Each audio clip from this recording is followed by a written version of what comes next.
Kiboko ya matatizo. Dua hili litamfaa yule ambaye anayepitia changamoto ya aina yoyote unayojua.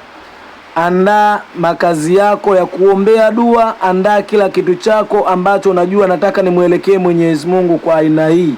Baada ya kuandaa kila kitu, isome dua hii mara 7, dua ambayo ipo katika vitabu vikubwa duniani.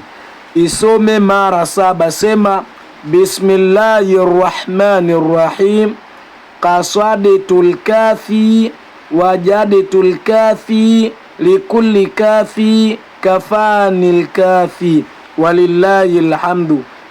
Isome dua hii mara 7 kwa mtu mwenye shida ya maradhi, aidha maradhi ya kishetani, maradhi ya kichawi, maradhi ya kijini, maradhi ya aina yoyote.